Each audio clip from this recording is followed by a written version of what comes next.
ಇಲ್ಲಿ ಎಂತಹ ಚಕಿತಗಳು ಬೇಕಾದರೂ ಎದುರಾಗಬಹುದು. ಅಂತಹ ಚಕಿತಗಳು ಇಡೀ ಜಗತ್ತಿನ ಕುತೂಹಲವನ್ನ ಕೆರಳಿಸಬಹುದು.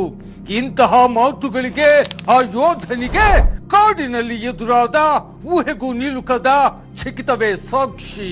ಅಂತಹ ಕುತೂಹಲಕಾರಿ ಸಾಕ್ಷಿಗಳ ವಿಸ್ಮಯಕಾರಿ ಸಂಗತಿಗಳೇ ನಮ್ಮ ಇಂದಿನ ಹೀಗೂ ಉಂಟೆ.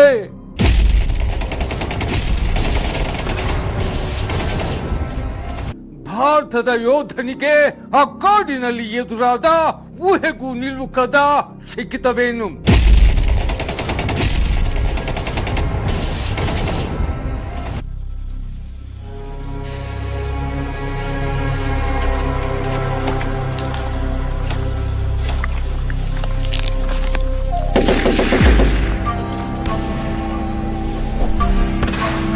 ಅಂದು ಬರ್ಮದ ಕಾಡಿನಲ್ಲಿ ವಿರೋಧಿಗಳ ವಿರುದ್ಧ ಸೆಣಸಾಡಲು ನಿಂತ ಭಾರತೀಯ ಯೋಧನಿಗೆ ಒಂದು ಆಘಾತ ಎದುರಾಯಿತು.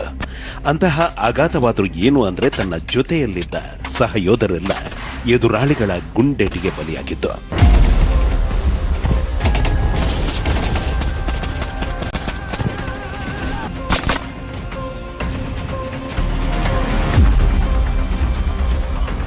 ತನ್ನ ಜೊತೆಯಲ್ಲಿದ್ದ ಸಹ ಯೋಧರೆಲ್ಲ ಗುಂಡೇಟಿಗೆ ಬಲಿಯಾದ ಸಮಯದಲ್ಲಿ ಆ ಯೋಧನಿಗೆ ಒಂದು ಚಕಿತ ಎದುರಾಯಿತು. ಆ ಚಕಿತವೇ ತನ್ನ ಮೇಲೆ ಎದುರಾಳಿ ಪಡೆ ಹಾರಿಸಲು ನಿಂತ ಗುಂಡುಗಳು ಮಾಯವಾಗಲು ನಿಂತದ್ದು. ಯಾರೋ ರಕ್ಷಣೆಗೆ ನಿಂತಹ ಅನುಭವವಾಗಿತ್ತು.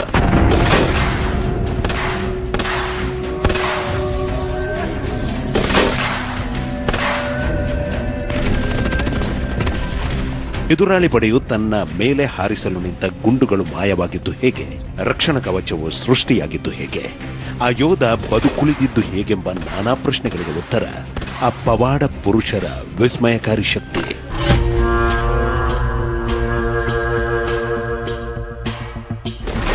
ಭಾರತದ ಒಂದು ಕುಗ್ರಾಮದಲ್ಲಿ ಕುಳಿತು ಬರ್ಮದ ಕಾಡಿನಲ್ಲಿ ವಿರೋಧಿ ಪಡೆಗಳು ಹಾರಿಸಲು ನಿಂತ ಗುಂಡುಗಳನ್ನ ಮಾಯ ಮಾಡಲು ನಿಂತ ಆ ಪವಾಡ ಪುರುಷರಾದ್ರೂ ಯಾರು? ಆ ಯೋಧನ ಸುತ್ತ ರಕ್ಷಣಾ ವಲಯವನ್ನ ಸೃಷ್ಟಿಸಿ ಆ ಯೋಧನನ್ನ ಬದುಕುಳಿಸಿದ ಆ ಪವಾಡ ಪುರುಷರಾದ್ರೂ ಯಾರು ಅಂದ್ರೆ ರಾಮಭಕ್ತ ನೀಮ್ ಕರೋಲಿ ಬಾಬಾ.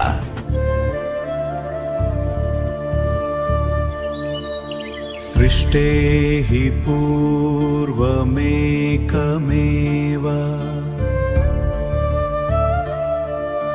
ಶೂನ್ಯಂ ಸಾಕ್ಷಿಣಮೇವ ನ ದ್ವಿತೀಯಂ. ಅಂದು ಆ ರೈಲು ಕಾಡಿನ ಮಧ್ಯೆ ಸಾಗುತ್ತಿತ್ತು.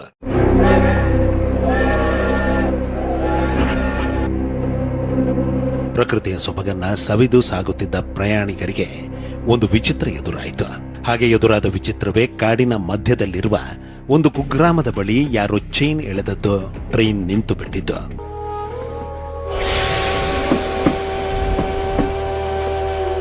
ಆ ಕುಗ್ರಾಮದ ಬಳಿ ಚೈನನ್ನ ಎಳೆದು ರೈಲನ್ನ ನಿಲ್ಲಿಸಿದ್ದಾದ್ರೂ ಯಾರು ಅಂದ್ರೆ ರೈಲಿನ ಟಿಸಿ. ರೈಲಿನ ಟಿಸಿ ಟ್ರೈನ್ ನಿಲ್ಲಿಸಿದ್ದಾದ್ರೂ ಯಾರ ಕಾರಣಕ್ಕೆ ಅಂದ್ರೆ ನೀಮ್ ಕರೋಲಿ ಬಾಬಾರವರು ಟಿಕೆಟ್ ತೆಗೆದುಕೊಳ್ಳದೆ ಇದ್ದಿದ್ದು.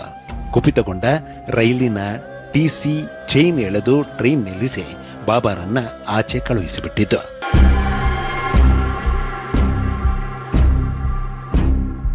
ಬಾಬಾರನ್ನ ಆ ಕುಗ್ರಾಮದ ಬಳಿ ಇಳಿಸಿದ ನಂತರ ಬಾಬಾರವರು ಜೋರಾಗಿ ಒಂದು ಮಂತ್ರವನ್ನ ಹೇಳುತ್ತಾ ಟ್ರೈನ್ಗೆ ಸ್ವಲ್ಪ ದೂರದಲ್ಲೇ ಧ್ಯಾನಾವಸ್ಥೆಯಲ್ಲಿ ಕೂತು ಬಿಟ್ಟರು.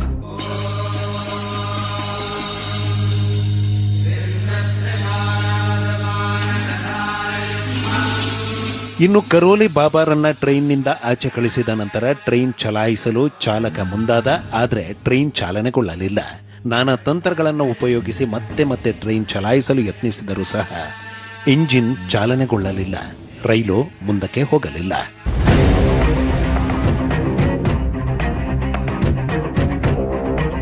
ಕಾಡಿನ ಮಧ್ಯದಲ್ಲಿರುವ ಒಂದು ಕುಗ್ರಾಮದ ಬಳಿ ರೈಲು ನಿಂತು ಬಿಟ್ಟಿದೆ. ಗಂಟೆಗಳು ಕಳೆದರೂ ಇಂಜಿನ್ ಆನ್ ಆಗಲಿಲ್ಲ. ಅಂತಹ ಸಮಯದಲ್ಲಿ ಓರ್ವ ಪ್ರಯಾಣಿಕನಿಗೆ ಏನು ಅನಿಸಿತು ಗೊತ್ತಿಲ್ಲ. ಕೂಡಲೇ ರೈಲ್ವೆ ಟಿಸಿಗೆ ಒಂದು ಮಾತನ್ನ ಹೇಳಿದ. ಆ ಮಾತೆ, ನೀವು ಕೆಳಗೆ ಇಳಿಸಿದ ಆ ವ್ಯಕ್ತಿ ಸಾಧಾರಣ ವ್ಯಕ್ತಿಯ ರೀತಿಯಲ್ಲಿ ಕಾಣುತ್ತಿಲ್ಲ. ಆ ವ್ಯಕ್ತಿಯಲ್ಲೇನೋ ವಿಶೇಷ ಶಕ್ತಿ ಇರುವಂತೆ ಕಾಣಿಸುತ್ತಿದೆ. ನೀವು ಕೂಡಲೇ ಅವರನ್ನ ರೈಲಿನೊಳಕ್ಕೆ ಕರೆತನ್ನಿರೆಂದು ಹೇಳಿದ. ಮಂತ್ರವನ್ನ ಹೇಳುತ್ತಾ ರೈಲಿಗೆ ಸಮೀಪದಲ್ಲಿ ಧ್ಯಾನಾವಸ್ಥೆಯಲ್ಲಿ ಕುಳಿತಿದ್ದ ಕರೋಲಿ ಬಾಬಾರ ಬಳಿಗೆ ಹೋದ ರೈಲ್ವೆ ಟಿಸಿ ಬಾಬಾರನ್ನ ಬನ್ನಿರೆಂದ. ನಮ್ಮದು ತಪ್ಪಾಯ್ತೆಂದ. ಆದ್ರೆ ಕರೋಲಿ ಬಾಬಾರವರು ಬರಲು ಒಪ್ಪಲಿಲ್ಲ. ಇನ್ನು ರೈಲಿನಲ್ಲಿದ್ದ ಇಡೀ ಸಿಬ್ಬಂದಿಯು ಬಾಬಾರ ಬಳಿಗೆ ಹೋಗಿ ವಿನಂತಿಸಿಕೊಂಡ ನಂತರ ಬಾಬಾರವರು ಆ ಒಂದು ಷರತ್ತನ್ನ ಹಾಕಿದ್ರು. ಆ ಷರತ್ತೆ, ನಾನು ಎಲ್ಲಿ ಕೂತಿದ್ದೇನೋ ಅಲ್ಲಿ ಒಂದು ರೈಲ್ವೆ ಸ್ಟೇಷನ್ ನಿರ್ಮಿಸಬೇಕೆಂಬುದು. ಆ ಷರತ್ತಿಗೆ ಒಪ್ಪಿಗೆ ನೀಡಿದರೆ ನಾನು ಟ್ರೈನ್ ಹತ್ತುತ್ತೇನೆಂಬುದು. ಕೊನೆಗೆ ರೈಲಿನ ಸಿಬ್ಬಂದಿ ಒಪ್ಪಿಕೊಂಡ ನಂತರ ಬಾಬಾರವರು ರೈಲನ್ನು ಹತ್ತಿದ್ರು. ಹಾಗೆ ಬಾಬಾರವರು ರೈಲನ್ನು ಹತ್ತಿದ ನಂತರ ಒಂದು ಚಕಿತ ಎದುರಾಯಿತು. ಹಾಗೆ ಎದುರಾದ ಚಕಿತವೇ ಗಂಟೆಗಟ್ಟಲೆ ಯತ್ನಿಸಿದರೂ ಚಾಲನೆಗೊಳ್ಳದ ರೈಲಿನ ಇಂಜಿನ್ ಚಾಲನೆಗೊಂಡಿದ್ದು ರೈಲು ಸಾಗಲು ಆರಂಭಿಸಿತು.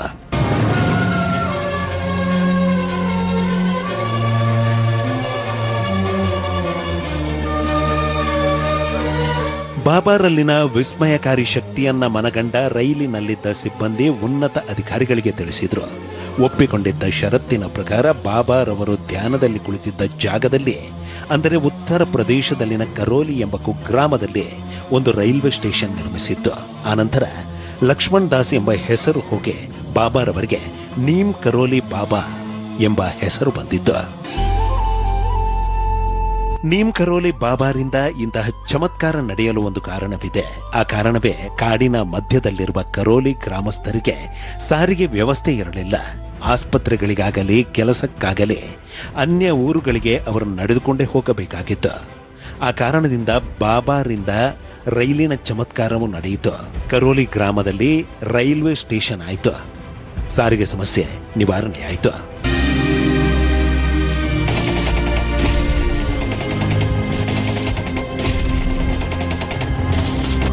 ಅದು ಎರಡನೇ ವಿಶ್ವ ಯುದ್ಧದ ಸಮಯ. ಬರ್ಮಾದ ಕಾಡಿನಲ್ಲಿ ಯುದ್ಧದಲ್ಲಿ ನಿರತನಾದ ಭಾರತೀಯ ಯೋಧನಿಗೆ 1 ವರ್ಷವಾದರೂ ಊರಿಗೆ ಬರಲು ಸಾಧ್ಯವಾಗಲಿಲ್ಲ.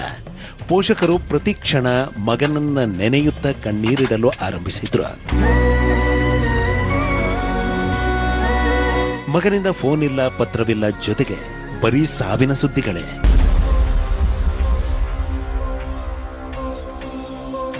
ಯೋಧರ ಸಾವಿನ ಸುದ್ದಿಯನ್ನ ಕೇಳಿ ಮರುಗಲು ನಿಂತ.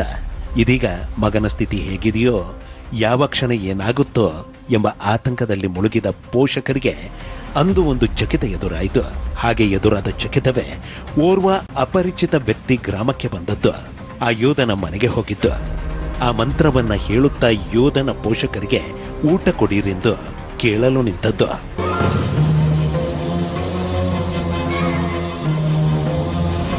ಹಾಗೆ ಆ ಯೋಧನ ಮನೆಗೆ ಬಂದು ಊಟವನ್ನ ಮಾಡಿದ ಆ ಅಪರಿಚಿತ ವ್ಯಕ್ತಿಯಾದ್ರೂ ಯಾರು ಅಂದ್ರೆ ಅವಧೂತರಾದ ನೀಮ್ ಕರೋಲಿ ಬಾಬಾ.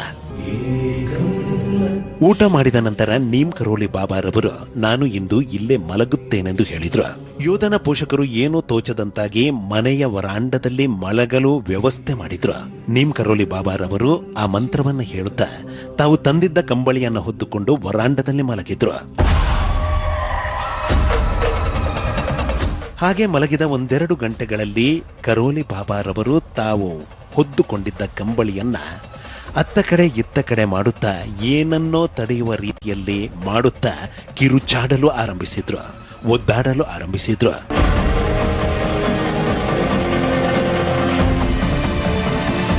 ಕೆಲ ಗಂಟೆಗಳ ಕಾಲ ಆ ರೀತಿ ಮಾಡುತ್ತಾ ಆನಂತರ ಮಲಗಿದ ಕರೋಲಿ ಬಾಬಾರವರು ಬೆಳಿಗ್ಗೆ ಎದ್ದ ಕೂಡಲೇ ತಾವು ಹೊದ್ದುಕೊಂಡಿದ್ದ ಕಂಬಳಿಯನ್ನ ಮಡಚಿ ಯೋಧನ ಪೋಷಕರಿಗೆ ಕೊಟ್ಟರು.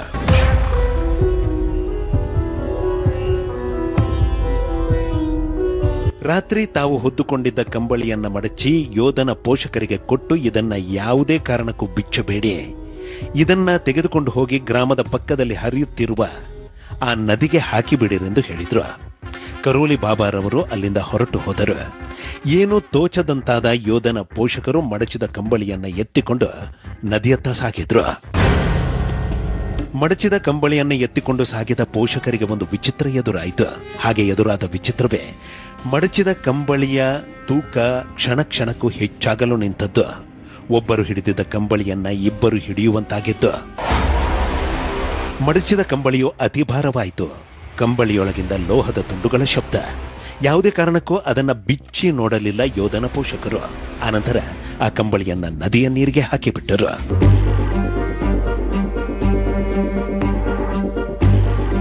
ಇನ್ನು ಒಂದೆರಡು ವಾರಗಳು ಕಳೆದ ನಂತರ ಆ ಯೋಧ ಮನೆಗೆ ಬಂದ. ತಂದೆ ತಾಯಿಯನ್ನ ನೋಡುತ್ತಾ ಖುಷಿಯಿಂದ ಕಣ್ಣೀರಿಡಲು ಆರಂಭಿಸಿದ. ನನ್ನ ಅಕ್ಕಪಕ್ಕ ನಿಂತ ಯೋಧರು ಗುಂಡೇಟಿನಿಂದ ಸಾವನ್ನಪ್ಪಿದ್ರು. ಎದುರಾಳಿಗಳು ನನ್ನತ್ತ ಗುಂಡು ಹಾರಿಸಿದ್ರು ಸಹ ನನ್ನ ಕಡೆ ಒಂದೇ ಒಂದು ಗುಂಡು ಸಹ ಬರಲಿಲ್ಲ. ಯಾರೋ ನಿಂತು ಗುಂಡುಗಳನ್ನ ನನ್ನ ಕಡೆ ಬಾರದಂತೆ ತಡೆಯುತ್ತಿದ್ದಂತಹ ವಿಚಿತ್ರ ಅನುಭವ ನನಗಾಯಿತೆಂಬ ಮಾತನ್ನ ಆ ಯೋಧ ಪೋಷಕರಿಗೆ ಹೇಳಲು ನಿಂತ. ಇನ್ನು ಯಾವ ರಾತ್ರಿ ನಿಮ್ಮ ತಂಡದ ಮೇಲೆ ದಾಳಿ ನಡೆಯಿತೆಂದು ಕೇಳಿದಾಗ ಮಗ ಆ ಒಂದು ದಿನಾಂಕವನ್ನ ಹೇಳಿದ. ಪೋಷಕರು ದಂಗಾಗಿ ಹೋದರು. ಮಗನ ಮಾತನ್ನ ಕೇಳಿ ಪೋಷಕರು ಯಾವ ಕಾರಣಕ್ಕಾಗಿ ದಂಗಾಗಿ ಹೋದರೆಂಬ ಪ್ರಶ್ನೆಗಳಿಗೆ ಉತ್ತರ, ಅದೇ ರಾತ್ರಿ ನೀಮ್ ಕರೋಲಿ ಬಾಬಾರವರು ಆ ಮಂತ್ರವನ್ನ ಜಪಿಸುತ್ತ ಮನೆಗೆ ಬಂದು ಊಟ ಮಾಡಿದ್ದು, ಅಂದು ರಾತ್ರಿ ಮನೆಯಲ್ಲಿ ಮಲಗಿದ್ದು, ಏನನ್ನೋ ತಡೆಯುವ ರೀತಿಯಲ್ಲಿ ಕಂಬಳಿಯನ್ನ ಅತ್ತ ಇತ್ತ ಮಾಡಲು ನಿಂತದ್ದು. ಕರೋಲಿ ಬಾಬಾರಲ್ಲಿನ ಚಮತ್ಕಾರಿ ಶಕ್ತಿಯು ಊರಿಂದ ಊರಿಗೆ ಮುಟ್ಟಿತು, ರಾಜ್ಯವನ್ನ ದಾಟಿತು, ಇಡೀ ದೇಶವನ್ನ ಹಬ್ಬಿತು, ವಿದೇಶಗಳನ್ನು ಸಹ ತಲುಪಿತು. ಅಂತಹ ಮಾಹಿತಿ ಅಮೆರಿಕದ ಹಾರ್ವರ್ಡ್ ವಿಶ್ವವಿದ್ಯಾಲಯಕ್ಕೂ ನುಗ್ಗಿತು. ವಿಶ್ವ ಪ್ರಸಿದ್ಧಿಯನ್ನ ಪಡೆದಿರುವ ಅಮೆರಿಕದ ಪ್ರತಿಷ್ಠಿತ ಹಾರ್ವರ್ಡ್ ವಿಶ್ವವಿದ್ಯಾಲಯದ ಮನಶಾಸ್ತ್ರಜ್ಞ ಪ್ರೊಫೆಸರ್ ರಿಚರ್ಡ್ಸ್ ಆಲ್ಬರ್ಟ್ಸ್ ರವರಿಗೆ ಬಾಬಾರ ಬಗ್ಗೆ ತಿಳಿಯಿತು. ಹಾರ್ವರ್ಡ್ಸ್ ವಿಶ್ವವಿದ್ಯಾಲಯದಲ್ಲಿ ಪ್ರೊಫೆಸರ್ ಆಗಿದ್ದ ರಿಚರ್ಡ್ಸ್ ಆಲ್ಬರ್ಟ್ ಬಹುಖ್ಯಾತಿಯನ್ನ ಪಡೆದಂತಹ ಮನೋತಜ್ಞರು. ಮೆದುಳಿನ ಮೇಲೆ ಯಾವ ಔಷಧಿ ಯಾವ ರೀತಿಯಲ್ಲಿ ಕೆಲಸ ಮಾಡುತ್ತೆಂಬುದರ ಬಗ್ಗೆ ಬಹಳಷ್ಟು ಸಂಶೋಧನೆ ನಡೆಸಿದವರು. ಆ ನಿಟ್ಟಿನಲ್ಲಿ ಮಾದಕ ವಸ್ತುಗಳ ಪಟ್ಟಿಗೆ ಸೇರಿರುವ LSDಯ ಬಳಕೆಗೆ ನಿಂತರು. ಅದು ಮನುಷ್ಯನಿಗೆ ವಿಶೇಷ ಶಕ್ತಿಯನ್ನ ಕೊಡುತ್ತೆ, ಸುಪ್ತ ಮನಸ್ಸನ್ನ ಜಾಗೃತಗೊಳಿಸುತ್ತೆಂದು ಹೇಳುತ್ತಾ ಆ ಮಾದಕ ಮಾತ್ರೆಗಳ ಬಗ್ಗೆ ಸಾರಲು ನಿಂತರು. ಆ ಮಾದಕ ಮಾತ್ರೆಗಳಿಗೆ ದಾಸರಾದವರು ಪ್ರೊಫೆಸರ್ ರಿಚರ್ಡ್. ಇನ್ನು ಕರೋಲಿ ಬಾಬಾರ ಸಂಗತಿ ಪ್ರೊಫೆಸರ್ ರಿಚರ್ಡ್ ರವರನ್ನ ಮುಟ್ಟಿದ ನಂತರ ಒಂದು ಪ್ರಶ್ನೆ ಅವರಲ್ಲಿ ಉದ್ಭವಿಸಿತು. ಆ ಪ್ರಶ್ನೆಯೇ, LSD ಯಂತಹ ಮಾದಕ ಮಾತ್ರೆಗಳ ನೆರವಿಲ್ಲದೆ ಸೂಕ್ತಾವಸ್ಥೆಯನ್ನ ತಲುಪಲು ಸಾಧ್ಯವೇ? ಒಬ್ಬ ವ್ಯಕ್ತಿಯನ್ನ ನೋಡಿದ ಕೂಡಲೇ ಅವರ ಬಗ್ಗೆ ಹೇಳುವುದು ಸಾಧ್ಯವೇ? ಭವಿಷ್ಯವನ್ನ ನುಡಿಯಲು ಸಾಧ್ಯವೇ ಎಂಬುದು. ಅಂತಹ ಪ್ರಶ್ನೆಗಳೊಂದಿಗೆ ಪ್ರೊಫೆಸರ್ ರಿಚರ್ಡ್ ಭಾರತಕ್ಕೆ ಬಂದರು. ಭಾರತಕ್ಕೆ ಬಂದ ಹಾರ್ವರ್ಡ್ ವಿಶ್ವವಿದ್ಯಾಲಯದ ಪ್ರೊಫೆಸರ್ ರಿಚರ್ಡ್ ಅಂದು ರಾತ್ರಿ ಆ ಒಂದು ತಾಣದಲ್ಲಿ ತಂಗಿರಬೇಕಾದ್ರೆ ಆಕಾಶದಲ್ಲಿನ ಹೊಳೆಯುವ ನಕ್ಷತ್ರಗಳನ್ನ ನೋಡಲು ನಿಂತರು. ಆಕಾಶದಲ್ಲಿನ ನಕ್ಷತ್ರಗಳನ್ನ ನೋಡುತ್ತಾ 1 ವರ್ಷದ ಹಿಂದೆ ಮೃತಪಟ್ಟಿದ್ದ ತಮ್ಮ ತಾಯಿಯನ್ನ ನೆನೆಯಲು ಆರಂಭಿಸಿದ್ರು. ಅದೇಕೋ ಏನೋ ಕಣ್ಣಲ್ಲಿ ನೀರು. ಮಾರನೇ ದಿನ ಓರ್ವರ ನೆರವಿನೊಂದಿಗೆ ಕಣಿವೆ ಪ್ರದೇಶದಲ್ಲಿ ವಾಸವಾಗಿದ್ದ ನೀಮ್ ಕರೋಲಿ ಬಾಬಾರನ್ನ ಭೇಟಿಯಾದರು. ಭೇಟಿಯಾದ ತಕ್ಷಣವೇ ಒಂದು ಚಕಿತ ಎದುರಾಯಿತು. ಹಾಗೆ ಎದುರಾದ ಚಕಿತವೇ ಆಕಾಶದಲ್ಲಿನ ತಾರೆಗಳನ್ನ ನೋಡಿ ತಾಯಿಯನ್ನ ನೆನೆದು ಕಣ್ಣೀರಿಟ್ಟಿರಲ್ಲವೇ ಅಂತ ಕರೋಲಿ ಬಾಬಾರವರು ಪ್ರೊಫೆಸರ್ಗೆ ಹೇಳಿಬಿಟ್ಟಿದ್ದು. Those stars, and I thought of my mother. She was dead 6 months. And then I went inside and we went on to the guru. ಇದು ಹೇಗೆ ಸಾಧ್ಯವಾದಿತೆಂಬ ಪ್ರಶ್ನೆಗಳು ರಿಚರ್ಡ್ಸ್ ರನ್ನ ಕಾಡಲು ನಿಂತವು. ಆದರೆ ಅವ್ಯಾವನ್ನ ತೋರಿಸಿಕೊಳ್ಳದೆ ಅವರ ಮುಂದೆ ಪ್ರತಿಷ್ಠೆ ಮೆರೆಯಲು ನಿಂತ ಪ್ರೊಫೆಸರ್ ರಿಚರ್ಡ್ ಕರೋಲಿ ಬಾಬಾರವರಿಗೆ LSD ಮಾದಕ ಮಾತ್ರೆಗಳ ಬಗ್ಗೆ ಹೇಳಲು ನಿಂತರು. ಒಂದು ಮಾತ್ರೆಯಲ್ಲಿ ಅರ್ಧ ಮಾತ್ರೆಯನ್ನ ತೆಗೆದುಕೊಂಡರೆ ಸಾಕು, ಬುದ್ಧಿಯು ವಿಭಿನ್ನವಾಗಿ ಕೆಲಸ ಮಾಡುತ್ತೆ, ವಿಶೇಷ ಶಕ್ತಿಯು ಲಭಿಸುತ್ತೆ. 5-6 ಮಾತ್ರೆಗಳನ್ನು ತೆಗೆದುಕೊಂಡರೆ ನಶೆಯು ಏರುತ್ತೆಂದು ಪ್ರೊಫೆಸರ್ ರಿಚರ್ಡ್ ಬಾಬಾರವರಿಗೆ ಹೇಳಿ ಅರ್ಧ ಮಾತ್ರೆಯನ್ನ ಅವರಿಗೆ ಕೊಡಲು ಮುಂದಾದಾಗ ಅವರು, ನಿನ್ನ ಬಳಿ ಎಷ್ಟು ಮಾತ್ರೆಗಳು ಇವೆ ಅಂತ ಕೇಳಿದ್ರು. ಅದಕ್ಕೆ ರಿಚರ್ಡ್ ರವರು ಸುಮಾರು 100 ಮಾತ್ರೆಗಳು ನನ್ನ ಬಳಿ ಇವೆ ಅಂತ ಹೇಳಿದ್ರು. ಹಾಗಾದ್ರೆ ಅಷ್ಟನ್ನು ನನಗೆ ಕೊಡಿರೆಂದು ಹೇಳಿದ ಬಾಬಾರವರು ಅಷ್ಟನ್ನು ಸಹ ಸೇವಿಸಿಬಿಟ್ಟರು. ನೀಮ್ ಕರೋಲಿ ಬಾಬಾರವರು 100 LSD ಮಾತ್ರೆಗಳನ್ನು ನುಂಗಿದ ನಂತರ ರಿಚರ್ಡ್ ರವರಿಗೆ ಒಂದು ಚಕಿತ ಎದುರಾಯಿತು. ಹಾಗೆ ಎದುರಾದ ಚಕಿತವೇ ಬಾಬಾರವರಿಗೆ ಏನೂ ಆಗದೇ ಇದ್ದದ್ದು ಸಹಜವಾಗಿ ಇದ್ದದ್ದು. ಪ್ರೊಫೆಸರ್ ರಿಚರ್ಡ್ಸ್ ನೀಮ್ ಕರೋಲಿ ಬಾಬಾರವರಿಗೆ ಶರಣಾಗಿ ಹೋದರು. ಮಾದಕ ಮಾತ್ರೆಗಳ ಸಹವಾಸವನ್ನ ಬಿಟ್ಟು ಬಾಬಾರ ಶಿಷ್ಯರಾಗಿ ಬಿಟ್ಟರು. ಅನಂತರ ತಮ್ಮ ಹೆಸರನ್ನು ಬದಲಿಸಿಕೊಂಡರು. ಆ ಹೆಸರಾದ್ರೂ ಏನು ಅಂದ್ರೆ ರಾಮದಾಸ್.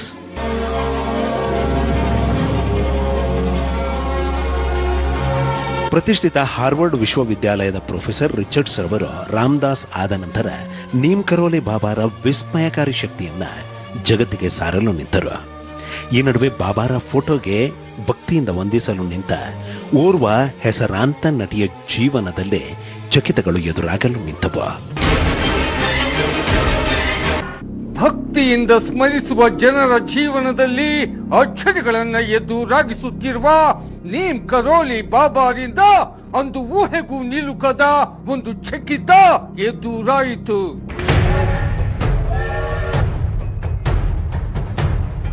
ನೀಮ್ ಕರೋಲಿ ಬಾಬಾರ ಫೋಟೋ ಮುಂದೆ ಕುಳಿತು ಭಕ್ತಿಯಿಂದ ಧ್ಯಾನಿಸಲು ಆರಂಭಿಸಿದ ಓರ್ವ ಹೆಸರಾಂತ ನಟಿಯ ಜೀವನದಲ್ಲಿ ಅದ್ಭುತಗಳು ನಡೆಯಲು ಆರಂಭಿಸಿದವು. ಅಂತಹ ಅದ್ಭುತಗಳನ್ನು ಕಂಡಂತಹ ಕಾಣುತ್ತಿರುವಂತಹ ಆ ಹೆಸರಾಂತ ನಟಿಯಾದರೂ ಯಾರು ಅಂದ್ರೆ ಹಾಲಿವುಡ್ನ ಹೆಸರಾಂತ ನಟಿ Julia Roberts. It came from seeing a picture of a guru called Neem Karoli Baba. ಇಡೀ ಜಗತ್ತಿನಾದ್ಯಂತ ಭಕ್ತರನ್ನ ಹೊಂದಿರುವ ನೀಮ್ ಕರೋಲಿ ಬಾಬಾರ ಚಮತ್ಕಾರಗಳು ಹೇಳಿದಷ್ಟು ಹೇಳಬೇಕಾದ್ದು ಮತ್ತಷ್ಟಿದೆ, ಮಗದಷ್ಟಿದೆ. ಬಾಬಾರಲ್ಲಿನ ಚಮತ್ಕಾರಿ ಶಕ್ತಿಯ ಹಿಂದಿನ ರಹಸ್ಯವಾದರೂ ಏನು ಅಂದ್ರೆ ಅದುವೇ ಶ್ರೀರಾಮನಾಮ.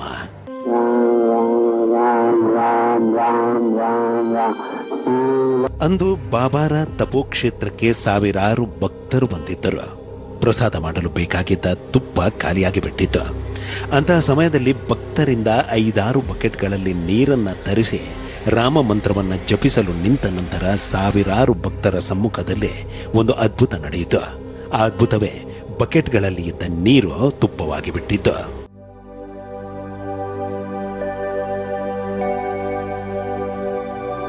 ಬಾಬಾರ ತಪೋತಾಣಕ್ಕೆ ಭೇಟಿ ನೀಡಿ, ಬಾಬಾರ ಸಮಾಧಿ ತಾಣಕ್ಕೆ ಭೇಟಿ ನೀಡಿ ಭಕ್ತಿಯಿಂದ ಬೇಡಿ ಹೋದ ನಂತರ ಆ ಓರ್ವರ ಜೀವನದಲ್ಲಿ ಒಂದು ಅದ್ಭುತ ನಡೆಯಿತು.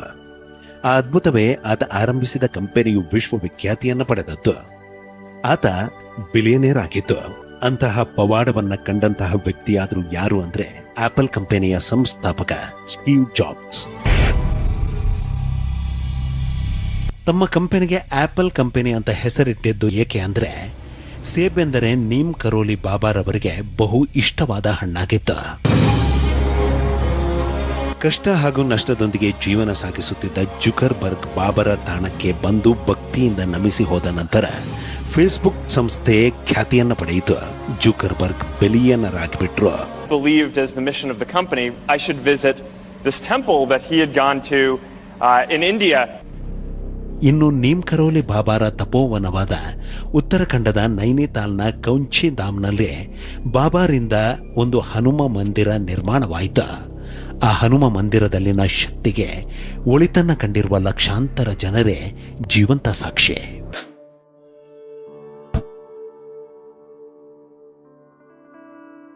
ಉತ್ತರ ಪ್ರದೇಶದ ನೀಮ್ ಕರೋಲಿ ಬಾಬಾರವರು 1973ರಲ್ಲಿ ದೇಹ ತ್ಯಾಗ ಮಾಡಿದ್ರು. ಅವರ ದೇಹವನ್ನು ಉತ್ತರ ಪ್ರದೇಶದ ಬೃಂದಾವನದಲ್ಲೇ ಸಮಾಧಿ ಮಾಡಲಾಗಿದೆ. ನೀಮ್ ಕರೋಲಿ ಬಾಬಾರವರು ಸಮಾಧಿಯಾದ ನಂತರ ಊಹೆಗೂ ಮೀರಿದ ಚಮತ್ಕಾರಗಳ ಮತ್ತಷ್ಟು ಹೆಚ್ಚಿವೆ, ಮಗದಷ್ಟು ಹೆಚ್ಚಿವೆ. ಇಂತಹ ಮಾತುಗಳಿಗೆ ದಿನದಿಂದ ದಿನಕ್ಕೆ ಹೆಚ್ಚುತ್ತಿರುವ ಭಕ್ತರ ಸಂಖ್ಯೆಯೇ ಸಾಕ್ಷಿ. ಬಾಬಾರವರು ದೇಹ ಸಮೇತ ಇದ್ದಾಗ ಒಂದು ಮಾತನ್ನು ಹೇಳುತ್ತಿದ್ದರು. ಆ ಮಾತೆ ಎಲ್ಲರಿಗೂ ಒಳ್ಳೆಯದನ್ನ ಬಯಸಿ ನಿಮಗೂ ಸಹ ಒಳ್ಳೆಯದಾಗುತ್ತೆಂಬುದು. ರಾಮನಾಮವನ್ನು ಜಪಿಸಿ ನಿಮ್ಮ ಜೀವನ ಪಾವನವಾಗುತ್ತೆಂಬುದು.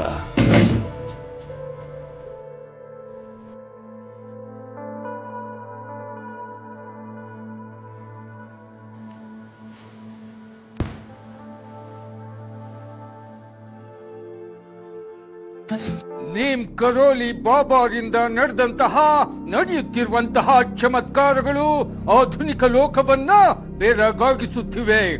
ದೊಡ್ಡ ದೊಡ್ಡ ವಿಜ್ಞಾನಿಗಳನ್ನು ಸಹ ಶರಣಾಗುವಂತೆ ಮಾಡಿದೆ. ಇಂತಹ ಹಲವು ಸಂಗತಿಗಳ ನಡುವೆ ನಮ್ಮನ್ನು ಕಾಡುವಂತಹ ಕಟ್ಟ ಕಡೆಯ ಪ್ರಶ್ನೆ ಹೀಗೂ ಉಂಟೆ.